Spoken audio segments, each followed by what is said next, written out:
Good morning friends, myself Dishank Kumar Srivastava. आज हम सभी लोग एक बेहतरीन टॉपिक पे चर्चा करने वाले हैं। आर्टरी एंड वेन्स में डिफरेंस, यानी आर्टरी और वेन्स में क्या अंतर होता है।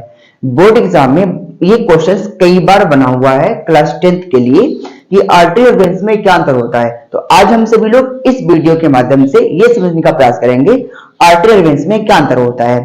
ठीक है, तो आइए शुरुआत करते हैं हम लोग। आर्टरी और वेन्स में अंतर की बात करें हम, तो जो आर्टरी होती है, जो धमनी होती है, ये रेड कलर की दिखाई देती है। आप यहाँ पे देख सकते हैं कि यहाँ पे जो आर्टरी होती है क्या होती है, रेड कलर की दिखाई देती है। ठीक है, इसके अलावा जो हमारे पास वेन्स होती हैं, सिराएं होती हैं, ये क्या होती हैं, ब्लू कलर की दिखाई देती हैं। ठीक है, तो ये पहला डिफरेंस था और बहुत आसान था कि आर्टरी क्या होती है, रेड कलर की होती है, वेन्स कैसे होते हैं, ब्लू कलर के होते हैं। ठीक है, ये पहला डिफरेंस था। आई होप आपको समझ में आया होगा। अब आगे चलते हैं सेकेंड पॉइंट की तरफ। जो आर्टरी होती है, इस आर्टरी में O2 घुला होता है। ठीक है, आप इस बात को समझिएगा कि जो आर्टरी होती है, इस आर्टरी में क्या होता है, O2 घुला होता है, जबकि जो वेन्स होते हैं, इस वेन्स में क्या होता है, CO2 घुला होता है, यानी इसमें कार्बन डाइऑक्साइड क्या होता है, सोल्यूबल होता है। ठीक है, तो ये दो डिफरेंस हो गए। उम्मीद है कि आपको दोनों बहुत इजी तरीके से समझ में आ चुका होगा।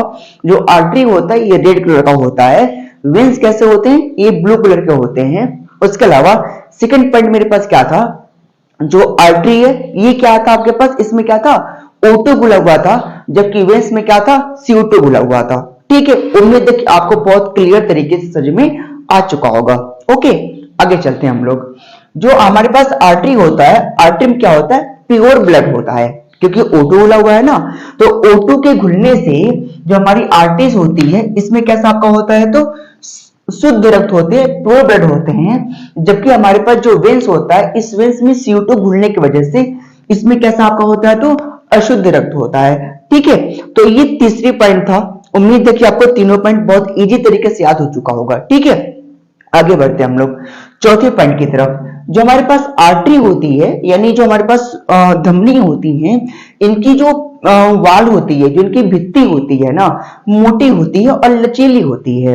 ध्यान दीजिएगा, जो हमारी धमनी होती है, इनकी जो वाल होती है ना, इनकी जो वाल होती है कैसी होती है, इनकी वाल मोटी होती है, जबकि फ्लेक्सिबल होती है, लचीली होती है। ऐसे लोग आगे बात करें वेन्स की, तो वेन्स की जो वाल होती है कैसी होती है, पतली होती है और लचीली होती है। तो इसका तात्पर्य क्या निकलता है, जो हमारे पास आर्टरीज है इनकी वाल मोटी है, जबकि जो वेन्स है इनकी वाल कैसी है, तो पतली है। ठीक है, आइए बहुत बढ़िया।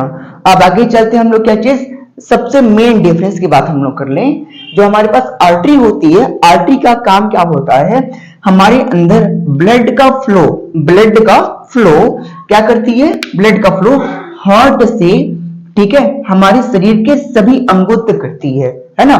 नहीं, जो आर्टरीज होती हैं, इनका क्या काम होता है, ये ब्लड को हार्ट से हमारे बॉडी के हर एक पार्ट तक क्या करती हैं, फ्लो करवाती हैं, प्रवाहित करवाती हैं। लेकिन इसका ठीक उल्टा समझ लो सब लोग, वेन्स क्या करता है, ये रक्त का प्रवाह, यानी रक्त का जो प्रवाह होता है शरीर के विभिन्न अंगों से कहां होता है, हार्ट तक होता है ना। इसमें क्या होता है, आर्टरीज में हार्ट का रक्त का प्रवाह हार्ट से सभी भाग तक होता है, शरीर के सभी अंग तक होता है। जबकि इसमें क्या होता है, वेन्स के द्वारा शरीर के सभी अंगों से ना ब्लड हार्ट तक जाता है। ध्यान दीजिएगा इसको आप लोग। उसके अलावा जो हमारे पास आर्टरीज होती हैं, ये त्वचा से दूर होती हैं, जबकि वेन्स कैसे होते हैं, त्वचा के बिल्कुल समीप होते हैं। ठीक है, तो आप इस पॉइंट को याद कर लेंगे सब लोग। जो हमारे पास धमनियां होती हैं, जो आर्टरीज होती हैं, त्वचा से दूर होती हैं, जबकि आपके पास जो वेन्स होते हैं ये त्वचा के कैसे होते हैं, तो समीप होते हैं। ठीक है, उम्मीद है कि आपको ये 5 पॉइंट्स ना बहुत इजी तरीके से याद हो चुका होगा। ठीक है ना।